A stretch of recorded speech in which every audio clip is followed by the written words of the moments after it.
ನಾವಿವಾಗ ಷಣಾಂಬಿಕಾ ದೇವಸ್ಥಾನದಲ್ಲಿದ್ದೀವಿ.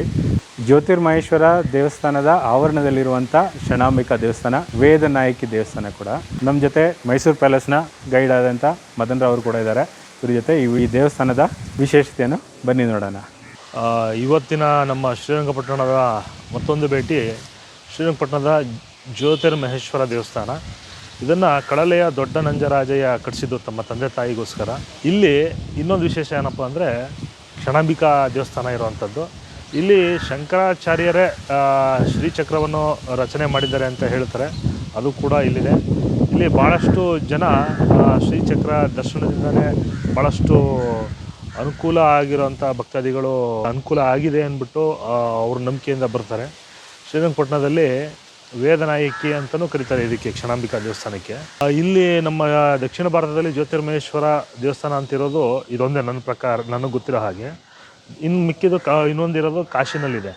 ಕಳಲೆ ದೊಡ್ಡ ನಂಜರಾಜಯ್ಯ ಅವರ ತಂದೆ ತಾಯಿ ಕಾಶಿಗೆ ಹೋಗಬೇಕು ಅಂದಾಗ ಅಲ್ಲಿಗೆ ಹೋಗದೆ ಸಾಧ್ಯವಾಗದೇ ಇದ್ದಾಗ ಅವರು ಈ ದೇವಸ್ಥಾನ ಕಟ್ಟಿಸ್ತಾರೆ ಅಂತಾರೆ. ಇದ್ರ ಬಗ್ಗೆ ಇನ್ನೂ ಹೆಚ್ಚಿನ ಮಾಹಿತಿ ಇಲ್ಲಿನ ಪುರೋಹಿತರಾಗಿರ್ತಕ್ಕಂಥ ರಾಘು ಗುರುಗಳವ್ರನ್ನೇ ಕೇಳಿ ತಿಳ್ಕೊಳ್ಳೋಣ ಬನ್ನಿ.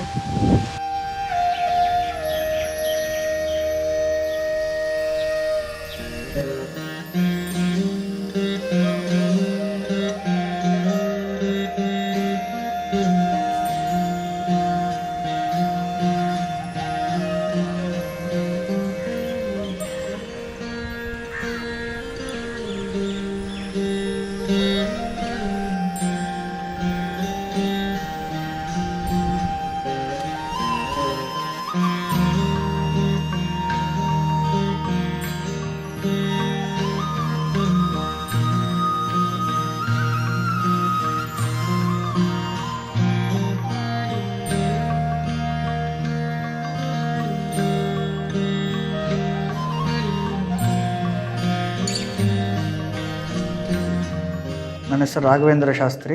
ಇದು ಜ್ಯೋತಿರ್ಮಹೇಶ್ವರ ಅಂತೇಳ್ಬಿಟ್ಟು ಒಂದು ಐತಿಹಾಸಿಕ ಸುಪ್ರಸಿದ್ಧವಾದ ದೇವಸ್ಥಾನ. ಇದು ಜ್ಯೋತಿರ್ಮಹೇಶ್ವರ ಅಂತೇಳ್ಬಿಟ್ಟು 1200 ವರ್ಷಗಳ ಹಿಂದೆ ಪ್ರತಿನಿತ್ಯ ಏಕಕಾಲದಲ್ಲಿ 1.5 ಲಕ್ಷ ಜನಸಂಖ್ಯೆ ಎದ್ದು ಪ್ರತಿನಿತ್ಯ 1.5 ಲಕ್ಷ ದೀಪ ಹಚ್ಚುತ್ತಿದ್ದರಂತೆ ಈ ಸ್ಥಳದಲ್ಲಿ. ಅದಕ್ಕೆ ಜ್ಯೋತಿರ್ಮಹೇಶ್ವರ ಅಂತ ಹೆಸರು ಅವನಿಗೆ. ಇಡೀ ಶ್ರೀರಂಗಪಟ್ಟಣ ಏನಿದೆ ಊರಿನ ಮಧ್ಯಭಾಗದಲ್ಲಿರುವಂಥ ದೇವಸ್ಥಾನ. ಇದು ಇಡೀ ಊರಿಗೆ ಬೆಳಕು ಕೊಡುವಂಥ ದೇವಸ್ಥಾನ. ಈ ಕೃಷ್ಣ ಪಕ್ಷದಲ್ಲಿ ಅಷ್ಟಮಿಯಿಂದ ಅಮಾವಾಸ್ಯೆ ತನಕ ಯಾರು ಹುಟ್ಟಿರ್ತಾರೆ ಅಂಥವ್ರಿಗೇನಾಗುತ್ತೆ, ಚಂದ್ರ ಕ್ಷೀಣವಾಗ್ತಾ ಇರುತ್ತೆ, ಬೆಳಕು ಕಮ್ಮಿ. ಅಮಾವಾಸ್ಯೆ ಹತ್ತಿರ ಹುಟ್ಟಿದವ್ರಿಗೆ ಯಾರ ಮನೆ ಸಮಸ್ಯೆ ಆಗಿರುತ್ತೆ, ಮನಸ್ತಾಪಗಳಾಗಲಿ, ನೆಮ್ಮದಿ ಇಲ್ಲದೇ ಇರೋ ದಿನಗಳಾಗಲಿ, ಇಲ್ಲ ಹಣಕಾಸುಗಳ ಸಮಸ್ಯೆ, ಇಲ್ಲ ಗಂಡ ಹೆಂಡತಿ ಜಗಳಗಳು, ಯಾವುದೇ ರೀತಿಲಿ ಸಮಸ್ಯೆಲಿದ್ದರೂ, ಇಲ್ಲ ಸಂತಾನವಿಲ್ಲದೆ ಇದ್ದರೆ ಇಲ್ಲಿ ಬಂದು ಅವ್ರ ಕೈಲಾದಷ್ಟು ತುಪ್ಪದಲ್ಲಿ ದೀಪ ಹಚ್ಚಿಸಿದರೆ ಇಲ್ಲಿ ಎಷ್ಟು ಪ್ರಕಾಶಮಾನವಾಗಿ ದೀಪ ಪ್ರಜ್ವಲಿಸುತ್ತೋ ಕತ್ತಲಾಗಿರೋರ ಮನೆಗೆ ಬೆಳಕು ಕೊಡ್ತಾನೆ ಅಂತ. ಅದಕ್ಕೆ ಜ್ಯೋತಿರ್ಮಹೇಶ್ವರ ಅಂತ ಹೆಸರು ಅವನಿಗೆ. ಅಭಿಷೇಕ ಮಾಡಬೇಕಾದ್ರೆ ಏಕಾಗ್ರತೆ ನೋಡಿದ್ರೆ ಲಿಂಗದಲ್ಲಿ ಜ್ಯೋತಿ ಕಾಣಿಸುತ್ತೆ, ಅದೊಂದು ವಿಶೇಷ ಇಲ್ಲಿ. ಅದಕ್ಕೆ ಜ್ಯೋತಿರ್ಮಹೇಶ್ವರ ಅಂತ. ಕೆಳಗಡೆ ಬಂದು ಉಮಾಮಹೇಶ್ವರ ಅಂತ. ಮಹೇಶ್ವರ ಬಂದು ಮಾತಿಗಧಿಪತಿ, ಮಹೇಶ್ವರಿ ಬಂದು ಮನಸ್ಸುಗತಿ. ಮಾತು ಮನಸ್ಸು ಚೆನ್ನಾಗಿದ್ದಾಗ ಎಲ್ಲರ ಜೀವನದಲ್ಲೂ ಸುಖಮಯವಾಗಿರುತ್ತೆ ಅಂತೇಳ್ಬಿಟ್ಟು ನಾಲ್ವಡಿ ಕೃಷ್ಣರಾಜ ಒಡೆಯರ ಕಾಲದಲ್ಲಿ ಉಮಾಮಹೇಶ್ವರನು ಕೊಟ್ಟಿರುವಂಥ ಜಾಗ ಅದೆಲ್ಲ. ಅದೊಂದು ವಿಶೇಷ. ಇಲ್ಲಿ ವಿಶ್ವೇಶಂ ಮಾಧವಂ ದುಂಡಿಂ ದಂಡಪಾಣಿಂಚ ಭೈರವಂ ಒಂದೇ ಕಾಶಿಂ ಗುಹಾಂ ಗಂಗಾಂ ಭವಾನಿ ಮಣಿಕರ್ಣಿಕಾ ಅಂತ. ಆಗಿನ ಕಾಲದಲ್ಲಿ ಕಳಲೆ ದೊಡ್ಡ ನಂಜರಾಜಯ್ಯ ಅಂತೇಳ್ಬಿಟ್ಟು ದಳವಾಯಿಗಳ ಕಾಲದಲ್ಲಿ ಚಿಕ್ಕ ನಂಜರಾಜಯ್ಯ ದೊಡ್ಡ ನಂಜರಾಜಯ್ಯ ಅಂತ ಮಕ್ಕಳಿರ್ತಾರೆ. ತಂದೆಗೆ ವಯಸ್ಸಾಗಿರುತ್ತೆ, ಕಾಶಿ ಯಾತ್ರೆ ಮಾಡಬೇಕು ಅಂತ ಹಂಬಲ ಇರುತ್ತೆ. ಹೋಗ್ಲಿಕ್ಕೆಲ್ಲ ಅವಕಾಶ ಆಗ್ತಾ ಇರಲಿಲ್ಲ ಆಗಿನ ಕಾಲದಲ್ಲಿ. ಹೋದರೆ ವಾಪಸ್ ಬರಲ್ಲ ಅಂತ ಹೇಳೋರು, ಇಲ್ಲ ದೇಹ ತ್ಯಾಗ ಮಾಡಲಿಕ್ಕೆ ಅಂತಲೇ ಹೋಗೋರು, ಇಲ್ಲ ಮೋಕ್ಷ ಸಿಗುತ್ತೆ ಅಂತಲೇ ಹೋಗೋರು. ಆಗಿನ ಕಾಲದಲ್ಲಿ ಹೋಗ್ಲಿಕ್ಕೆಲ್ಲ ಬಸ್ ಆಗಲಿ, ಟ್ರೈನ್ ಆಗಲಿ, ಮತ್ತೊಂದಾಗಲಿ ಎಂಥದೂ ಇರ್ತಾ ಇರಲಿಲ್ಲ. ಮಕ್ಕಳ ಹತ್ರ ಕೇಳ್ಕೊತಾರೆ, ನಾನು ಈ ಥರ ಯಾತ್ರೆ ಮಾಡಬೇಕು, ಈ ಥರ ಕಳಿಸ್ಕೊಡಿ ಅಂತ. ಮಕ್ಕಳಿಗೆಲ್ಲ ಇಷ್ಟ ಇರಲ್ಲ. ಯಾಕೆಂದರೆ ಅಷ್ಟು ವಯಸ್ಸಾಗಿರುತ್ತೆ, ಅಷ್ಟು ದಿನಗಳು ಹೊರಟೋಗ್ಬಿಟ್ರೆ ಅವರು ಮತ್ತೆ ಅವ್ರ ಋಣ ತೀರ್ಸೋಕ್ಕಾಗಲ್ಲ. ಅವ್ರು ನೋಡ್ತೀವೋ ಇಲ್ವೋ, ಮತ್ತೆ ಅವರ ಸಂಸ್ಕಾರಗಳು ಮಾಡ್ತೀವೋ ಇಲ್ವೋ ಅನ್ನೋ ರೀತಿಯಲ್ಲಿ ಎಲ್ಲ ಇಲ್ಲೇ ಪ್ರತಿಷ್ಠೆ ಮಾಡಿದ್ದಾರೆ. ಇದೆಲ್ಲ ಕಾಶಿ ವಿಶ್ವನಾಥ, ಅನ್ನಪೂರ್ಣೇಶ್ವರಿ, ಕಾಲಭೈರವ, ದಂಡಪಾಣಿ, ಸುಬ್ರಹ್ಮಣ್ಯೇಶ್ವರ, ಸೂರ್ಯ, ಚಂದ್ರ, ಸಪ್ತಮಾತೃಕೆ ಇಷ್ಟು ದರ್ಶನ ಮಾಡಿದರೆ ಕಾಶಿಯಲ್ಲಿ ದರ್ಶನ ಮಾಡಿದಷ್ಟು ಒಂದು ವಿಶೇಷ ಅಂತೇಳ್ಬಿಟ್ಟು ಇಲ್ಲೊಂದು ವಿಶೇಷ ಇಲ್ಲಿ. ಜೊತೆಯಲ್ಲೇ ಇರುವಂಥ ವಿಶೇಷವಾಗಿ ಇರುವಂಥದ್ದು ಇದೇ ಜ್ಯೋತಿರ್ಮಹೇಶ್ವರ ಅಂತ ಪ್ರಧಾನ ದೇವರು.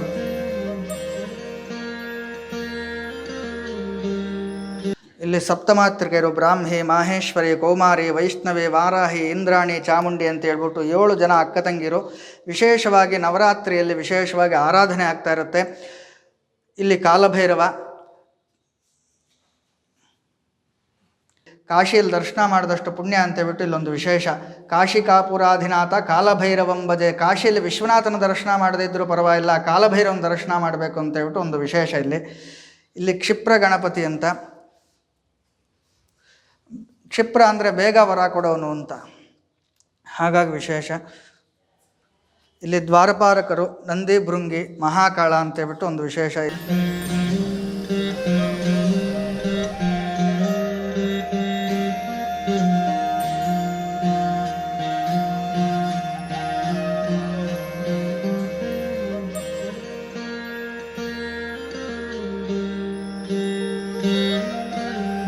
ನಂದಿ,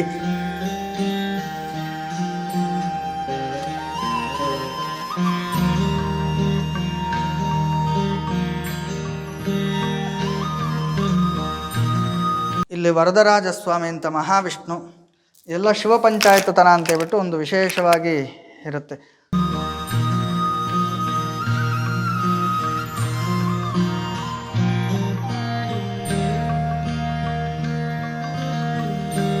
ಗಣಪತಿ,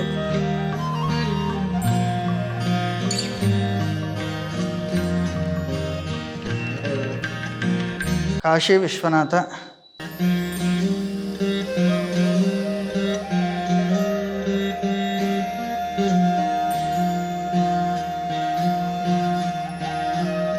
ಅನ್ನಪೂರ್ಣೇಶ್ವರಿ,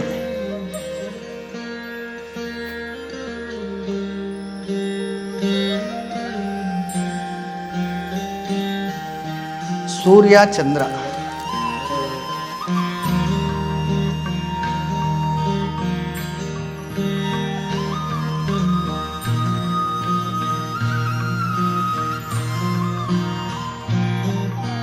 ಸೂರ್ಯ,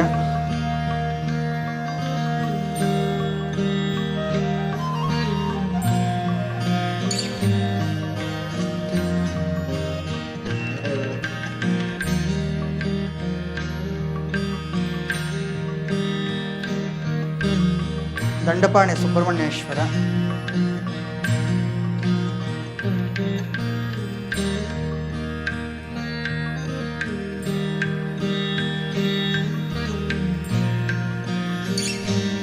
ದಳವಾಯಿಗಳು ಅವ್ರ ತಂದೆ ತಾಯಿ ಮಕ್ಕಳು, ಅಣ್ಣ ತಮ್ಮದ ಸಹೋದರರು, ಇದು ಸಹೋದರರು, ತಮ್ಮಂದರು, ತಂದೆಯವರು, ತಂದೆ ತಾಯಿ.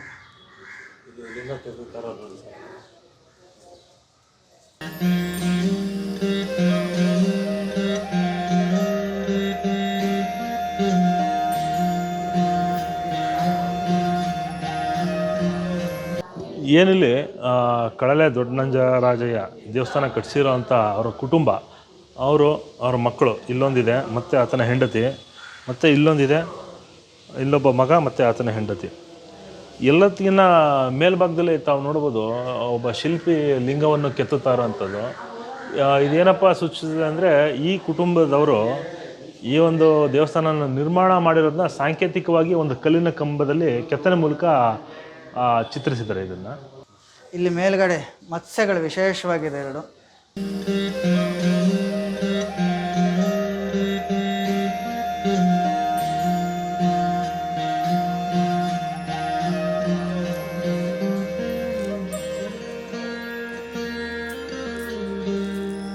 ಅಲ್ಲಿ ಜ್ಯೋತಿರ್ಮಹೇಶ್ವರ ಆಯಿತು. ಜ್ಯೋತಿರ್ಮಹೇಶ್ವರ ಅಂದರೆ ಊರಿಂದ ಆಚೆ ನಿಮಿಷಾಂಬ ಅಂತ, ನಿಮಿಷದಲ್ಲಿ ವರ ಕೊಟ್ಟರೆ ಊರು ಒಳಗೆ ಕ್ಷಣಾಂಬಿಕಾ ಅಂತ, ಕ್ಷಣದಲ್ಲೇ ವರ ಕೊಡ್ತಾಳೆ ಅಂತ. ನಿಮಿಷಾಂಬದಲ್ಲಿ ಬಂದು ಅಮ್ಮನವ್ರು ಕೂತಿರೋದು, ಇಲ್ಲಿ ನಿಂತಿರೋದು. ನಿಮಿಷಾಂಬದಲ್ಲಿ ಶ್ರೀಚಕ್ರದಲ್ಲಿ ಬೀಜಾಕ್ಷರಗಳಿಲ್ಲ. ಇಲ್ಲಿ ಅಕಾರದಿಂದ ಹಿಡಿದು ಕ್ಷಕಾರವರೆಗೂ ಏನು ಮೂಲ ಮಂತ್ರಗಳಿದೆಯೋ ಅಷ್ಟು ಮಂತ್ರಗಳು ಶಂಕರಾಚಾರ್ಯರು ಆ ಶ್ರೀಚಕ್ರದಲ್ಲೇ ಬರೆದಿದ್ದಾರೆ. ಅಕಾರಾದಿ ಕ್ಷರಾಂತ ವೈಖರಿ ವಾಕ್ಸ್ವರೂಪಿಣ್ಯೇ ನಮಃ ಅಂತ. ಮಕ್ಕಳಿಗೆ 3 ವರ್ಷದ ಒಳಗಿನ ಮಕ್ಕಳಿದ್ದರೆ ವಿಶೇಷವಾಗಿ ಇಲ್ಲಿ ಅಕ್ಷರಾಭ್ಯಾಸವನ್ನು ಮಾಡಲಾಗುತ್ತದೆ. ಇಲ್ಲಿ ಅಮ್ಮನವರ ಪಾದದ ಕೆಳಗೆ ವೇದನಾಯಕ್ ಹಂಸವಾಹನ, ಹಂಸದ ಮೇಲೆ ಅಮ್ಮನವ್ರು ನಿಂತಿರೋದು, ಅದಕ್ಕೆ ವೇದನಾಯಕಿ ಅಂತ ಹೆಸರು. ವೇದ ಅಂದರೆ ಜ್ಞಾನ ಅಂತ, ಜ್ಞಾನ ತಿಳ್ಕೊಳ್ಳೋವಂಥವ್ರು. ಆ ಕಡೆ ಈ ಕಡೆ ಕೈಯಲ್ಲಿ ಕಮಲಗಳು, ಲಕ್ಷ್ಮೀ ಸ್ವರೂಪಿಣಿ, ದೇಹ ಮಾತ್ರ ಪಾರ್ವತಿದು. ಈ ಅಮ್ಮನವ್ರ ದೃಷ್ಟಿ ಕೆಳಗೆ ಶ್ರೀಚಕ್ರದ ಬಿಂದು ಮೇಲೆ ನೋಡ್ತಾ ಇರೋಂಥ ಜಾಗ. ಹಾಗಾಗಿ ಇದೊಂದು ವಿಶೇಷ. ಇಲ್ಲೇನು ಹೇಳ್ತಾರೆ ಅಂದರೆ, ಮಂತ್ರ ವಿಘ್ನಾದಿ ದೇವಾನಾಂ ಆಶ್ರಯನ್ ದೇವ್ಯತಿಷ್ಠಿತಂ ಶ್ರೀಚಕ್ರ ದರ್ಶನಂ ಪುಣ್ಯಂ ಸರ್ವಾರಿಷ್ಟ ನಿವಾರಕಂ ಅಂತ. ಈ ಮಂತ್ರಗಳಿಂದ ಕೂಡಲ್ಪಟ್ಟಿರುವಂತಹ ಶ್ರೀಚಕ್ರ ಅವಳ ಆಶ್ರಯ ಮಾಡಿದ್ರೆ ಸಾಕು, ನಮ್ಮ ಕಷ್ಟಗಳೆಲ್ಲ ನಿವಾರಣೆ ಆಗುತ್ತೆ ಅಂತ ಹೇಳ್ಬಿಟ್ಟು ಇಲ್ಲೊಂದು ವಿಶೇಷ. ಇಲ್ಲಿ ಆದಿಶಂಕರಾಚಾರ್ಯರ ಶಿಷ್ಯ ಪರಂಪರೆಯಿಂದ ಪ್ರತಿಷ್ಠೆ ಮಾಡಿರುವಂಥ ಜಾಗ ಇದು.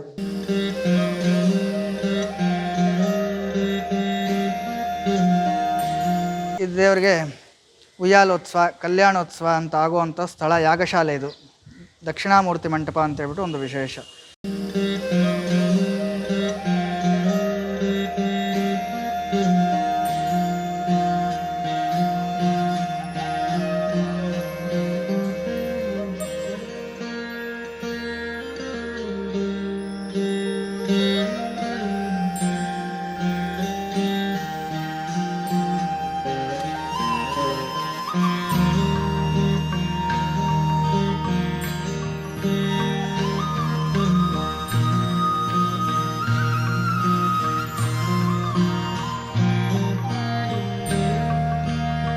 ಇಲ್ಲಿ ನಾವು ನೋಡ್ತಾರಂಥ ನಾಗರಕಲ್ಲು ಪ್ರತಿಷ್ಠಾಪನೆ ಮಾಡಿರೋಂಥದ್ದು ನೋಡ್ಬೋದು. ಈ ನಾಗರಕಲ್ಲು ಯಾರಿಗೆ ದೋಷ ಇರ್ತದೆ ಅವರು ಪ್ರತಿಷ್ಠಾಪನೆ ಮಾಡೋಂಥ ಪದ್ಧತಿ ನಮ್ಮ ಧರ್ಮದಲ್ಲಿದೆ. ಇಲ್ಲೂ ಭಾಳಷ್ಟು ನಮ್ಮ ದೇವಸ್ಥಾನಗಳಲ್ಲಿ ಕೆಲವೊಂದು ಪದ್ಧತಿ ವೈಜ್ಞಾನಿಕವಾಗೂ ಇರ್ತದೆ. ಆ ವೈಜ್ಞಾನಿಕತೆನ ಅರ್ಥ ಮಾಡ್ಕೊಳ್ಳುವಲ್ಲಿ ಕೆಲವೊಂದು ಸತ ನಮ್ಮ ಜನಗಳು ವಿಫಲವಾಗಿದ್ದಾರೆ ಅಂತಲೇ ನನ್ನ ವೈಯಕ್ತಿಕ ಭಾವನೆ. ಇಲ್ಲಿ ನೋಡ್ಬೋದು, ಶಿವನಿಗೆ ಬಿಲ್ಪತ್ರೆಯನ್ನು ಯಾಕೆ ಅರ್ಪಿಸ್ಬೇಕು ಅಂತ ಇಲ್ಲಿ ವಿವರಣೆ ಕೊಟ್ಟಿದ್ದಾರೆ. ತುಂಬ ಚೆನ್ನಾಗಿ ವಿವರಣೆ ಕೊಟ್ಟಿದ್ದಾರೆ. ಅಲ್ಲಿ ನೋಡಿ, ಬಿಲ್ಪತ್ರೆಯಲ್ಲಿ 2% ಅಷ್ಟು ಶಿವತತ್ವ ಇರ್ತದಂತೆ. ಆಗಿನ ಕಾಲದಲ್ಲೇ ಅವ್ರು ಯಾವ ರೀತಿ ಅದನ್ನು ಪ್ರೂವ್ ಮಾಡ್ಕೊಂಡಿದ್ದಾರೆ ಗೊತ್ತಿಲ್ಲ. 2% ಶಿವತತ್ವ ಇರ್ತದೆ. ಅದನ್ನು ಶಿವಲಿಂಗ ಅಂದರೆ ಯಾವುದೋ ಕಲ್ಲಲ್ಲಿ ಮಾಡಿರೋಂಥದ್ದಲ್ಲ, ಅದರಲ್ಲೂ ಶಿವತತ್ವ ಇರೋಂತಹ ಲಿಂಗದಲ್ಲೇ ಅದನ್ನು ನಿರ್ಮಾಣ ಮಾಡಿರ್ತಾರಲ್ಲ ಲಿಂಗನ. ಆ ಲಿಂಗದ ಮುಂದೆ ನೀವು ಬಿಲ್ವಪತ್ರೆ ಹಾಕಿದ್ರೆ ಆ ಬಿಲ್ವಪತ್ರೆಯಿಂದ ನಮ್ಮ ಕಡೆ ಬರುವಂತಹ ಒಂದು ಎನರ್ಜಿ ಧನಾತ್ಮಕವಾಗಿ ಬರುತ್ತೆ. ಅಂದರೆ ಪಾಸಿಟಿವ್ ಎನರ್ಜಿಗೆ ಅದು ಪರಿವರ್ತನೆ ಆಗುತ್ತೆ. ಅಂದರೆ ನೋಡಿ, ನಮ್ಮ ಇದರಲ್ಲಿ ನಾವು ದೇವ್ರಿಗೆ ಯಾವುದನ್ನು ಅರ್ಪಿಸಿದ್ರೆ ನಮಗೆ ಏನು ಸಿಗುತ್ತೆ ಅನ್ನೋದು ಆಗಿನ ಕಾಲದಲ್ಲೇ ನಮ್ಮ ಋಷಿಮುನಿಗಳು ಯಾವ ರೀತಿ ಇದು ಮಾಡಿದ್ದಾರೆ ಅಂತ. ಇಲ್ಲಿ ನಾವು ನೋಡ್ತಾರಂಥ ನಾಗರಕಲ್ಲುಗಳು ನಮ್ಮ DNA ಬರುತ್ತೆ ನೋಡಿ, ಕ್ರಾಸಲ್ಲಿ DNA. ಆ DNA ಶೇಪ್ನಲ್ಲೇ ಇದೆ ಇದು. ಇದನ್ನು 12-13 ಸಾವಿರ ವರ್ಷದಿಂದನೇ ನಮ್ಮ ಹಿರಿಯರು ಪೂರ್ವಜರು ಇದನ್ನು ಕಂಡುಕೊಂಡಿದ್ದಾರೆ. ಅದಕ್ಕೆ ಮೊಟ್ಟೆ ಮತ್ತು ಹಾಲು ಮಕ್ಕಳಾಗದೇ ಇರೋರಿಗೆ ಮತ್ತು ದೋಷ ಇರೋರಿಗೆ ಅದು ತಗೊಂಡಾಗ ಆ DNA ಉತ್ಪತ್ತಿಯಾಗಿ, ಆ ಸೆಕ್ಸು ಇದರಲ್ಲಿ ಆ ಒಂದು ಅಂಶಗಳು ಉತ್ಪತ್ತಿಯಾಗಿ ಮಕ್ಕಳಾಗೋ ಸಾಧ್ಯತೆಗಳಿರ್ತವೆ ಅಂತ ಆಗಿನ ಕಾಲದಲ್ಲೇ ಮೊಟ್ಟೆ ಮತ್ತು ಅದನ್ನು ಹಾಲನ್ನ ಅರ್ಪಿಸ್ಬೇಕು ಅಂತಿದ್ದಾರೆ. ಅದನ್ನು ಜನ ಏನು ಮಾಡ್ತಾರೆ ಅಂದರೆ ಅದನ್ನು ಹುತ್ತದಲ್ಲೇ ಹಾಕ್ತಾರೆ, ಮೊಟ್ಟೆ ಮತ್ತು ಹಾಲನ್ನ. ಆ್ಯಕ್ಚುಲಿ ಆ ಹಾಲು ಮೊಟ್ಟೆ ನಾವೇ ತಿನ್ನಬೇಕು, ಅದರಲ್ಲಿ ಆ ಅಂಶಗಳು ಜಾಸ್ತಿ ಇರ್ತದೆ ಅಂತ ನಮ್ಮ ಪೂರ್ವಜರು ಅದನ್ನು ನಮಗೆ ಅಡಪಾಯ ಕೊಟ್ಟಿದ್ದಾರೆ.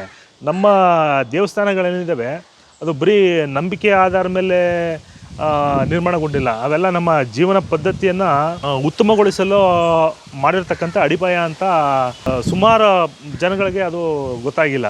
ಈ ಆಗಸ್ಟ್ ಕಾಮ್ಟ್ ಅನ್ನೋ ಸಮಾಜಶಾಸ್ತ್ರಜ್ಞ ಏನು ಹೇಳಿದ್ದಾನೆ ಅಂದರೆ, ಹಿಂದೂ ಧರ್ಮ ಅನ್ನೋದು ಜೀವನ ಪದ್ಧತಿ ಅಂತಲೇ ಹೇಳಿದ್ದಾರೆ. ಅಂದರೆ ಯಾವುದೋ ಒಂದು ಬರೀ ನಂಬಿಕೆಯಿಂದ ಆಧಾರದ ಮೇಲೆ ನಿಂತಿಲ್ಲ, ಇದು ವೈಜ್ಞಾನಿಕ ತಳಹದಿ ಇಟ್ಕೊಂಡು ಜೀವನ ಪದ್ಧತಿಯನ್ನು ಅಳವಡಿಸ್ಕೊಳ್ಳೋಂತಹ ಒಂದು ಧರ್ಮ ನಮ್ಮ ಇಲ್ಲಿ ದೇವಸ್ಥಾನಗಳು, ಈ ಶ್ರದ್ಧಾ ಕೇಂದ್ರಗಳು. ಈ ನಮ್ಮ ಏನು ನೋಡೋಕೆ ಬಂದಿದ್ದೀವಿ, ಕ್ಷಣಾಂಬಿಕಾ ದೇವಸ್ಥಾನದಲ್ಲೂ ಕೂಡ ಭಾಳಷ್ಟು ಧನಾತ್ಮಕ ಶಕ್ತಿ ಆ ಒಂದು ಬೀಜಾಕ್ಷರದಿಂದ ಕೂಡಿರೋಂಥ ಶ್ರೀಯಂತ್ರದಿಂದ ಹೊರಸೂಸುತ್ತೆ ಅನ್ನೋದು ಬಲ್ಲವರು ಹೇಳಿರೋಂಥ ಮಾತುಗಳಿದು. ಯಾಕೆಂದರೆ ಅದ್ರ ಬಗ್ಗೆ ವಿವರಣೆ ಕೊಡೋಷ್ಟು ನಾವು ಅದ್ರ ಬಗ್ಗೆ ತಿಳ್ಕೊಂಡಿಲ್ಲ.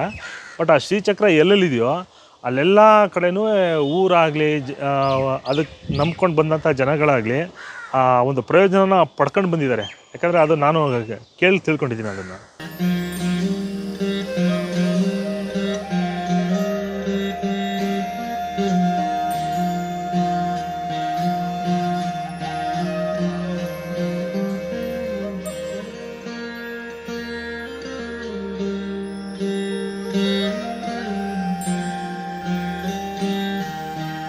ಪ್ರತಿನಿತ್ಯ 9 ಗಂಟೆಯಿಂದ 12:30ವರೆಗೂ ನಾವು ದೇವಸ್ಥಾನದಲ್ಲಿರ್ತೀವಿ.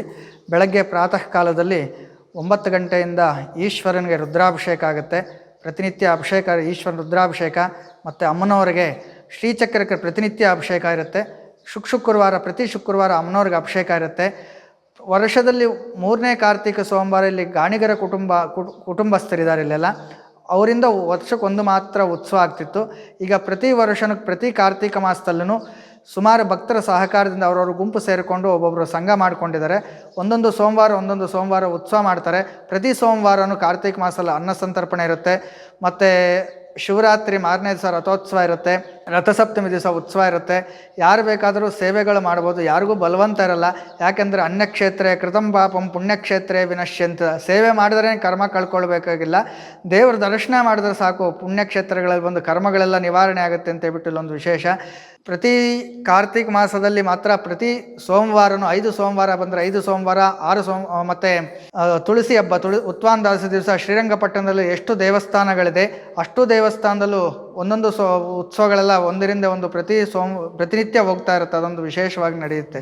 ಈಗ ವರ್ಷದಲ್ಲಿ 15 ಉತ್ಸವಗಳ ಸೇವೆ ನಡೀತಾ ಇದೆ. ಅದೊಂದು ವಿಶೇಷವಾಗಿ ನಡೀತಾ ಇದೆ. ಧನುರ್ಮಾಸದಲ್ಲಿ 3ನೇ ಸೋಮವಾರ ಉಮಾಮಹೇಶ್ವರ ಅಂತ ಹೇಳ್ಬಿಟ್ಟು ಉಮಾಮಹೇಶ್ವರನ ಉತ್ಸವ ಆಗುತ್ತೆ. ಯಾರಿಗೆ ಮದುವೆ ಆಗಿಲ್ಲ ಅಂತಂದರೆ ಇಲ್ಲಿ ಪ್ರಾರ್ಥನೆ ಮಾಡಿಕೊಂಡ್ರೆ ವಿಶೇಷವಾಗಿ ಮದುವೆ ಆಗುತ್ತೆ. ಯಾಕಂದರೆ ಮಹೇಶ್ವರ ಬಂದು ಮಾತಿಗೆ ಅಧಿಪತಿ, ಮಹೇಶ್ವರಿ ಬಂದು ಮನಸ್ಸಿಗೆ ಅಧಿಪತಿ. ಮಾತು ಮನಸ್ಸು ಎರಡೂ ಚೆನ್ನಾಗಿದ್ದಾಗ ಸುಖಮಯವಾಗಿರುತ್ತೆ ಜೀವನ ಅಂತೇಳ್ಬಿಟ್ಟು ಒಂದು ಪ್ರಾಧಾನ್ಯತೆ ಇಲ್ಲಿ. ಇದು ಸುಮಾರು ಒಂದು 50-60 ವರ್ಷಗಳಿಂದೆಲ್ಲ ಶಿಥಿಲಾವಸ್ಥೆಯಲ್ಲಿತ್ತು ದೇವಸ್ಥಾನ ಇದು. ಈಗ ಭಕ್ತರ ಸಹಕಾರದಿಂದ ಮೇಲೆ ಚಾವಣಿ ಎಲ್ಲ ವರ್ಗಾವಣೆ ಎಲ್ಲ ಕಾಂಕ್ರೀಟ್ ಎಲ್ಲ ಹಾಕಿದೆ. ಕೆಳಗಡೆ ಮೊಜಾಯಿಕು ಗ್ರಾನೈಟ್ ಎಲ್ಲ ಆಗಿದೆ. ಇನ್ನೂ ಶಿಥಿಲಾವಸ್ಥೆಯಲ್ಲಿರೋದರಿಂದ ಭಕ್ತಾದಿಗಳು ಅವರ ಪ್ರೀತಿಯಿಂದ ಹಣ ಸಂಗ್ರಹ ಯಾವುದೂ ಮಾಡಲ್ಲ. ಅವ್ರ ಇಚ್ಛೆಯಿಂದ ಇದ್ದರೆ ಸಿಮೆಂಟು, ಮರಳು, ಜಲ್ಲಿ ಈ ಥರ ಏನು ಬೇಕಾದರೂ ಸಹಾಯ ಮಾಡಿದ್ರೆ ನಾವು ನಿಂತು ಕೆಲಸ ಮಾಡಿ, ನಮ್ಮ ಭಕ್ತರ ಸಹಕಾರದಿಂದ ನಿಂತು ಎಲ್ಲರೂ ಸೇರಿ ಕೆಲಸ ಮಾಡಿಸ್ಕೊಡ್ತೀವಿ. ನೀವು ಯಾವುದೇ ದುಡ್ಡು ನಮ್ಮ ಕೈ ಕೊಡ್ತೀವಿ ಅಂದರೆ ನಾವೇನು ಯಾರ ಹತ್ರ ದುಡ್ಡು ಸಹಿತ ಮುಟ್ಟಲ್ಲ. ನೀವು ಬಂದು ಸೇವೆ ಮಾಡ್ಬೋದು. ಈ ಒಂದು ದೇವಸ್ಥಾನದಲ್ಲಿ ಧ್ವಜಸ್ತಂಭ ಮತ್ತು ಗೋಪುರಗಳ ನಿರ್ಮಾಣವೂ ಆಗಬೇಕು. ಮತ್ತು ಅದಕ್ಕೆ ಸಹಕಾರವಾಗಿ ಭಕ್ತಾದಿಗಳು ಕೂಡ ದಾನ ಹಾಗೂ ಮತ್ತು ಏನು ಧಾರ್ಮಿಕ ನಿಷ್ಠೆ ಅಂತೀವಿ ಸೇವೆ ಮಾಡೋದ್ರ ಮೂಲಕ ಅದನ್ನು ತೋರಿಸ್ಕೊಳ್ಬೇಕು. ಮತ್ತು ಈ ಒಂದು ದೇವಸ್ಥಾನ ನಾನೇ ನೋಡಿದ ಹಾಗೆ ಮುಂಚೆ ಇಷ್ಟು ಮೇಂಟೆನೆನ್ಸ್ ಇರಲಿಲ್ಲ. ಇವ್ರು ಬಂದಾಗಲಿಂದ ಆವಾಗವಾಗ ಸ್ವಚ್ಛತೆ ಕಾರ್ಯಕ್ರಮ ಎಲ್ಲ ಸ್ಥಳೀಯ ಯುವಕರುಗಳು ಮಾಡ್ತಾರೆ. ಮತ್ತು ಇವರು ಪುರೋಹಿತರಲ್ಲದೇನೂ ಇವರು ಜ್ಯೋತಿಷಿನೂ ಕೂಡ ಹೌದು. ಆ ರೀತಿಯಾಗೂ ಇಲ್ಲಿ ಭಾಳಷ್ಟು ಜನಕ್ಕೆ ಉಚಿತವಾಗಿ ಕೆಲವೊಂದು ಪರಿಹಾರಗಳನ್ನ ಇವರು ಸೂಚಿಸ್ತಾ ಇರ್ತಾರೆ.